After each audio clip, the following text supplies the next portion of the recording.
What if I told you the greatest threats to your mental energy are not the big stressors, not the demanding job, the difficult relationships, or the ambitious goals? What if the real enemies are the small, silent habits you perform every single day without a second thought, the ones that feel productive or relaxing or completely harmless? This is a truth that 99% of men will never grasp. They will continue to fight the wrong battles, wondering why they always feel drained, reactive, and one step behind. In this video, we are going to dissect 7 of these harmless habits. We will pull them out of the shadows and examine them under a harsh light. These are the subtle leaks in your mental fortress, the slow poisons that dilute your focus and weaken your resolve. This is not common knowledge. This is a framework for mental clarity understood only by those who operate at a higher level of awareness. By the end of this journey, you will not just see these habits, you will see the world differently. You will see the matrix of energy drains that society has normalized, and you will be given the tools to unplug from it. So, let me know in the comments right now to prime your mind for this. What is one small habit you suspect might be holding you back? Be honest. The first step is awareness. We live in an age of targeted distraction. The modern world is not designed for your focus. It is designed for your consumption, your attention, your emotional reactions, your mental energy. These have become the most valuable commodities on earth. And every app, every headline, every notification is engineered to mine them from you. This creates a state of chronic, low-grade exhaustion, a mental fog that you've been taught to accept as normal. Men, in particular, feel this pressure. We are expected to be providers, protectors, builders, to be pillars of strength and stability. But how can you build an empire when your foundation is cracked? How can you be a rock for others when you feel like sand inside? The Stoics understood this 2,000 years ago. They knew that the external world is chaos. The only thing you can truly control is your inner world, your mind, your reactions, your energy. This video is not a history lesson. It is a modern application of that ancient wisdom. It's a strategic guide for the man who understands that his mind is the last frontier of true freedom, and he recognizes that it is under siege. The first step in defending this frontier is to identify the enemy's infiltration tactics, and they are hiding in plain sight, disguised as your everyday habits. Let's begin with the first silent saboteur, continuous partial attention. This is the sophisticated cousin of multitasking. You're on a work call, but you're also checking emails. You're talking to your partner, but your phone is on the table face up. You're listening to a podcast while scrolling through a newsfeed. It feels efficient. It feels like you are getting more done. This is a dangerous illusion. What you are actually doing is training your brain to be incapable of deep focus. You are teaching it to skim the surface of everything and master nothing. Imagine your mind is a high-powered spotlight. Deep work, meaningful connection, brilliant insight. These happen when you focus that beam on a single point. Continuous partial attention is like replacing that spotlight with a strobe light in a disco. It flashes everywhere, illuminates nothing, and leaves you feeling dizzy and disoriented. The man who operates at an elite level understands this. He practices monotasking. He does one thing at a time with his full, undivided presence. He closes the tabs. He puts the phone away. He builds the mental muscle for profound concentration, a superpower in a distracted world. This leads directly to our second energy drain, passive information consumption. Think about the last time you were bored, or waiting in line, or had 5 minutes of downtime. What did you do? You likely reached for your phone and began to scroll. Instagram, TikTok, news sites, Reddit, an endless river of information, opinions and outrage flowing directly into your mind. You tell yourself you're staying informed or relaxing, but you are not. You are surrendering your cognitive autonomy. Each time you do this, you are letting other people's agendas, other people's thoughts, and other people's priorities occupy your mental space.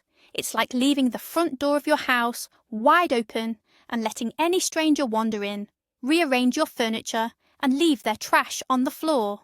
This habit drains your finite willpower. You start the day with a full tank, and every meaningless post you view, every shallow video you watch, pokes a tiny hole in that tank. A strong mind is not a passive receptacle. It is an active filter. He chooses his inputs with surgical precision. He reads books. He consumes content that aligns with his goals. He is the master of the information he consumes, not its servant.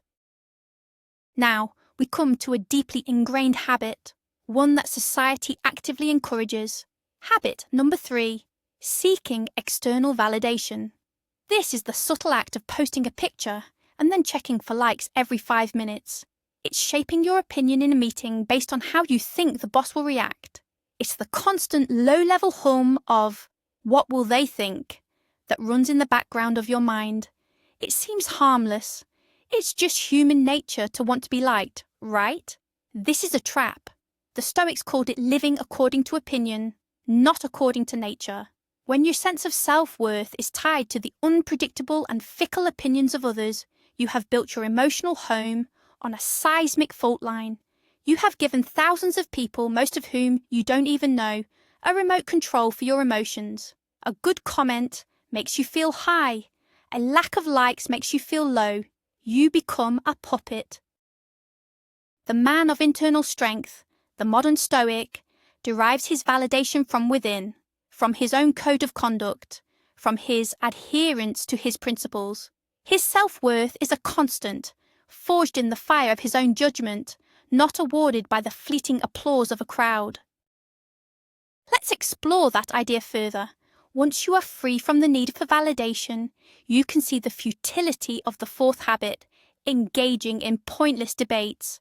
I'm talking about arguing with strangers in the comments section, getting into heated political debates at family gatherings, trying to win an argument with someone who has no intention of changing their mind. It feels important. It feels like you are defending truth and reason. But what are you actually accomplishing? Epictetus, a Stoic philosopher, said we cannot control the opinions of others. We can only control our own. Wasting your emotional and mental energy trying to force your worldview onto someone else is like trying to command the tide to stop. It is a profound waste of your most precious resources. It drains you of the very energy you need to focus on what you can control: your actions, your projects, your personal growth. The strong man does not need to win arguments. He doesn't need to be right. He simply needs to be effective in his own domain. He states his position calmly if necessary. Then he disengages. He saves his energy for the real battles, the ones that matter, the ones that are fought within himself. Habit number 5 is insidious because it masquerades as its opposite. The habit is confusing distraction with rest. Let's call it neglecting intentional rest. At the end of a long, hard day, what do most people do? They collapse on the couch and turn on Netflix for 3 hours, or they scroll endlessly on their phone. They call this unwinding. They call it relaxing. But it is not rest.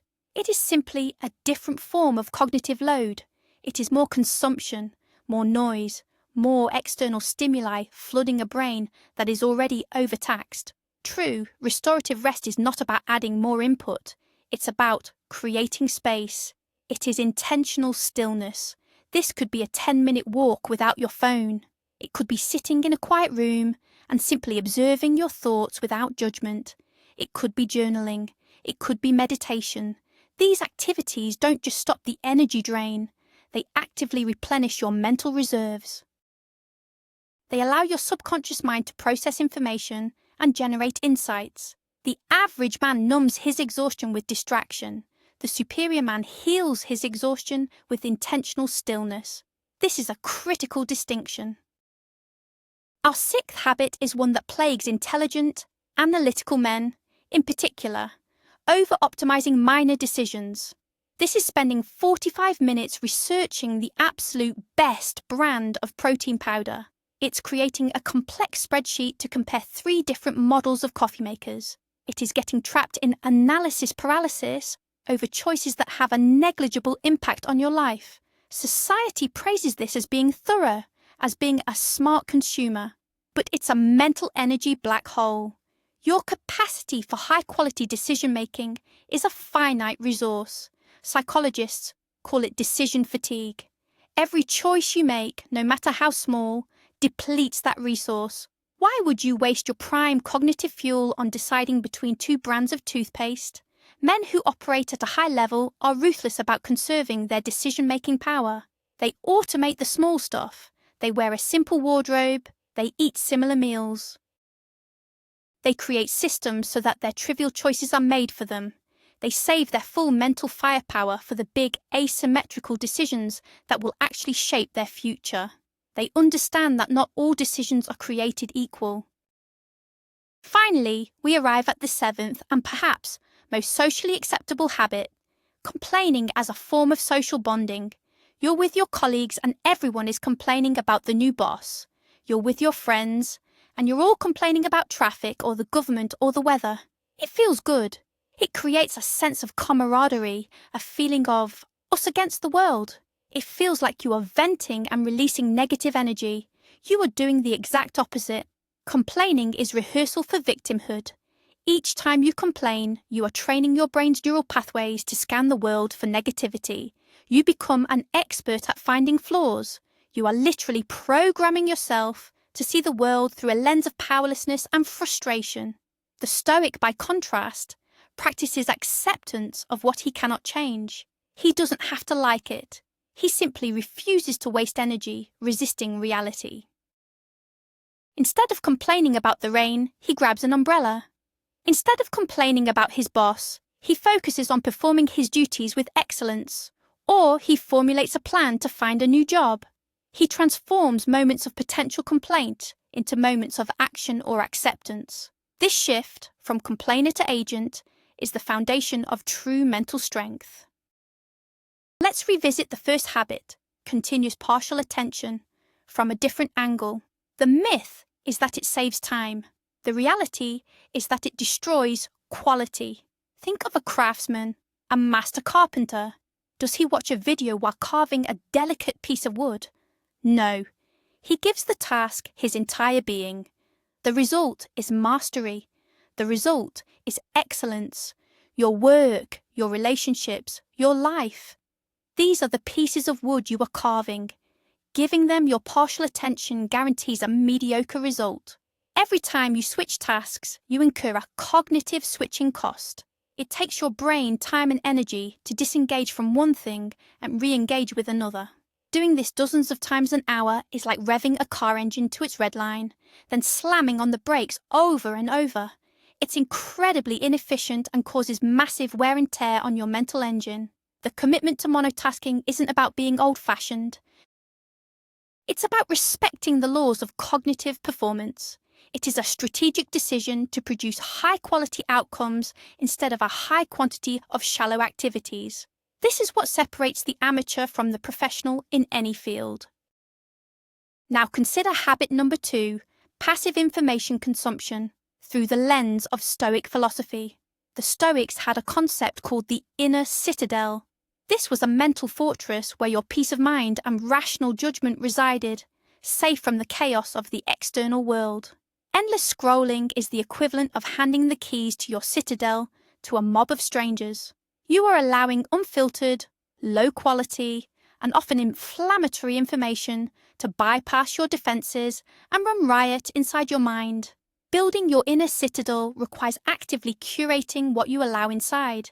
This is why Seneca recommended reading a few great books many times over rather than reading many books once. It's about depth over breadth. Instead of scrolling for 30 minutes, use that time to read 10 pages of a book that challenges you. Or listen to one in-depth podcast from a true expert. This practice isn't just about avoiding the negative. It's about actively nourishing your mind with high-quality intellectual food. Over time, this practice fortifies your walls and makes you less susceptible to the emotional contagions of the digital mob. Let's re-examine habit number 3, seeking external validation. The secret poison here is that it makes you predictable. And in any strategic endeavor, from business to life itself, being predictable is a critical weakness. When your actions are governed by the pursuit of likes and approval, you become easy to manipulate. Advertisers, politicians, and social engineers know exactly which buttons to push to get the response they want from you. You think you are making free choices, but you are merely reacting to stimuli in a pre-programmed way. True freedom, true power, comes from being unpredictable. It comes from acting on your own internal value system, regardless of external applause or criticism. This is the Stoic ideal of the inner scorecard. Are you living up to your standards? Are you acting with virtue, courage, and integrity? This is the only judgment that matters. When you operate from this internal frame, your actions become a mystery to those who live by the external. You become a force of nature, guided by a compass that only you can see. This is the path to becoming an architect of your life, rather than a character in someone else's play. Let's dig deeper into the fourth habit, engaging in pointless debates. The core error here is a misunderstanding of where influence comes from. Influence does not come from winning a logical argument. If it did, the world would be a perfectly rational place. True influence comes from demonstrated character and action. People are not persuaded by your clever retorts in a comments section. They are persuaded by the example you set. They are persuaded by the life you build. Imagine spending 100 hours a year arguing online. That's 2.5 full work weeks. Now imagine if you had invested those 100 hours into learning a new skill, starting a side business, or mastering your physical fitness. Which path would lead to more real-world power and influence? The choice is obvious. The man who understands this sees online arguments not as a battle of wits, but as a voluntary forfeiture of his most valuable asset, his time and focus. He refuses to participate. He is too busy building a reality that speaks for itself. His success becomes the only argument he needs to make. The fifth habit, neglecting intentional rest, is a direct assault on your ability to think clearly. Neuroscientists have shown that it is during periods of rest, when you're not focused on a specific task, that your brain's default mode network becomes active. This network is responsible for connecting disparate ideas, generating creative insights, and solving complex problems that your conscious mind is stuck on. It's the source of the aha moment you have in the shower. By filling every spare moment with distraction, podcasts, videos, social media, you are systematically starving your brain of the conditions it needs to do its best work. You are shutting down your own internal supercomputer. Intentional rest is not laziness. It is a strategic weapon. It is the fallow period a field needs to become fertile again. The man who schedules 10 minutes of silent contemplation into his day is not wasting time. He is sharpening his axe. He is creating the mental space where true breakthroughs can occur. He will solve problems in his sleep that others cannot solve with all the effort in the world. Let's reframe the sixth habit, over-optimizing minor decisions. This is not about being thorough. It is about a fear of making the wrong choice. It's a symptom of perfectionism, which is ultimately a manifestation of insecurity. You are so afraid of making a suboptimal choice that you become paralyzed, draining massive amounts of energy in the process. This is a complete misallocation of resources. The difference in life outcomes between the best brand of olive oil and the good enough brand is zero. The difference between launching your project this week versus next month because you're stuck on minor details can be everything. The high-performing man practices the art of the good enough decision for reversible low-stakes choices. He makes a quick, intuitive judgment and moves on. He embraces the 80-20 principle. He knows that 80% of the value comes from 20% of the effort. The remaining 80% of the effort required for that last 20% of perfection is almost never worth the cost in mental energy. He reserves his perfectionism and deep analysis for the 2 or 3 decisions a year that truly matter. This is strategic intelligence in action. Finally, let's look at the seventh habit, complaining as a form of social bonding, from a Stoic perspective. The Stoics divided the world into two categories: things that are within our control and things that are not. Our thoughts, our judgments, our actions, these are within our control. The weather, the economy, the behaviour of other people, these are not. Complaining is the act of focusing all of your mental energy on the second category. It is the definition of psychological inefficiency. When you complain, you're adopting a posture of helplessness. You're implicitly saying, this situation is bad, and I'm powerless to change it. This is a self-fulfilling prophecy. The more you say it, the more you believe it, and the less likely you are to take any constructive action. The man with a Stoic mindset immediately filters every situation through this dichotomy of control. If it's outside his control, he practices acceptance. If it's within his control, he takes action. There is no third option for complaining. This simple mental model, applied consistently, eliminates nearly all sources of self-inflicted frustration and conserves 100% of your energy for productive use. The thread that connects all these habits is a lack of intention. They are default behaviours. They are what you do when you are not consciously directing your mind. Continuous partial attention is the default in a world of notifications. Passive consumption is the default when you have a supercomputer in your pocket. Seeking validation is the default in a society built on social media. They are the currents of a river, and if you are not actively rowing, they will carry you to a place you did not choose. Building mental strength, the Stoic way, is the act of becoming an intentional operator of your own mind. It is a conscious choice. It means deciding where your attention goes, rather than letting it be stolen. It means choosing your information diet, rather than consuming junk food. It means generating your own self-worth, rather than begging for it from others. It is a declaration of sovereignty over your own consciousness. This is not easy. It requires vigilance, but it is the only path to true freedom and power in the modern world. Think of your mental energy like a daily budget. Let's say you wake up with 100 units of high-quality focus and willpower, engaging in a pointless debate online. That costs you 10 units. Scrolling mindlessly for 30 minutes? That's another 15 units. Worrying about what people think of your latest post? 5 units gone. Overanalyzing which lunch to order? Another 3. By midday, you've spent half your budget on things that produce zero return. And then you wonder why you lack the energy to work on your most important goals in the afternoon. This is not a metaphor. It is a functional reality of how your brain works. The man who understands this becomes a ruthless accountant of his own mental energy. Before engaging in any activity, he asks a simple question. What is the return on this investment of my focus? He looks for activities with asymmetrical upside. Reading a book, exercising, having a deep conversation, working on a core project.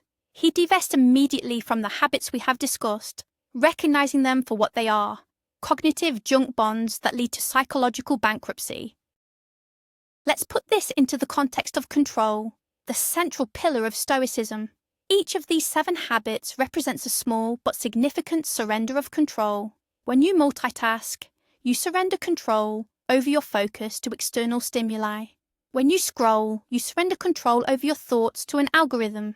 When you seek validation, you surrender control over your emotions to the opinions of others. When you argue, you surrender your peace of mind to someone else's ignorance. When you distract yourself instead of resting, you surrender control over your own recovery. When you get stuck in decision fatigue, you surrender your momentum to triviality. And when you complain, you surrender your agency to your circumstances.